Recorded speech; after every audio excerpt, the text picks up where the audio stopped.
Did you know that many so-called Stoic habits might actually be holding you back from true mastery? What if I told you that some of the very things you think are helping you embrace Stoicism could be doing the opposite? Let's dive into the 5 habits you absolutely must avoid for total Stoic mastery. Introduction. Okay, so first off, let's get on the same page about Stoicism. It's this ancient philosophy that's been gaining traction lately, especially with everyone looking for ways to deal with stress and uncertainty. But here's the kicker. Not all habits associated with Stoicism are beneficial. In fact, some can really trip you up on your journey. Today, we're going to break down those habits so you can avoid them and really level up your Stoic game. The main challenge with mastering Stoicism is that many people unknowingly adopt practices that are actually at odds with the philosophy itself.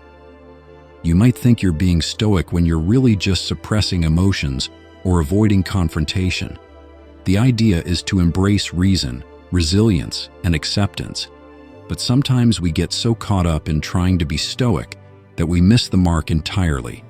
It's like trying to follow a map but consistently taking the wrong turns. This leads to frustration and can even push you further away from what Stoicism truly teaches us. So, let's explore what habits you need to ditch to stay on the right path. All right, let's get into the nitty-gritty of those 5 habits to avoid. First up, emotional suppression. Now, I get it. Stoicism teaches us to control our emotions, but that doesn't mean we should bottle them up. Ignoring feelings can lead to emotional outbursts later, which is anything but Stoic. Instead, acknowledge your emotions, understand them, and then choose how to respond. Next, we have over-rationalization.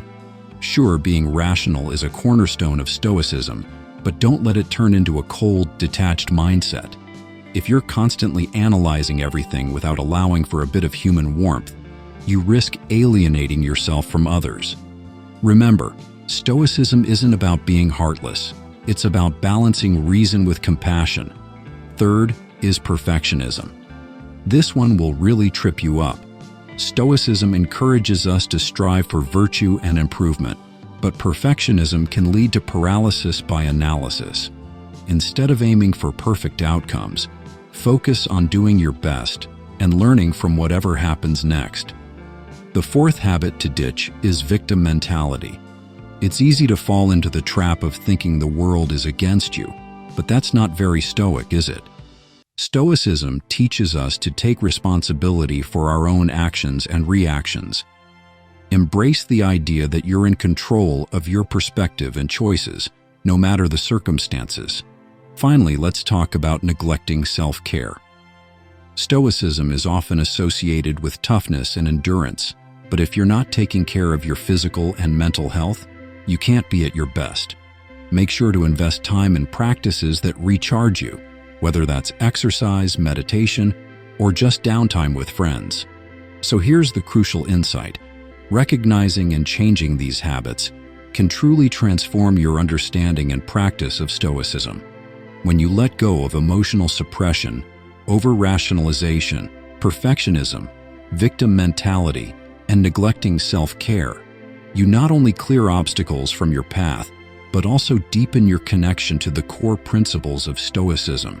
You start to embody the resilience, clarity, and acceptance that this philosophy stands for, leading you to a more fulfilling and balanced life. To wrap it all up, remember these 5 habits to avoid: emotional suppression, over-rationalization, perfectionism, victim mentality, and neglecting self-care. By steering clear of these pitfalls, you set yourself up for success on your journey to Stoic mastery. Each of these habits can derail your progress, but once you recognize them, you'll be well on your way to living a more authentic and empowered Stoic life. Call to action. Now, I want to hear from you. What habits have you found tricky on your Stoic journey? Drop your experiences in the comments below. And hey, don't forget to check out my other video on practical Stoic practices. You won't want to miss it. Thanks for watching, and until next time, stay stoic.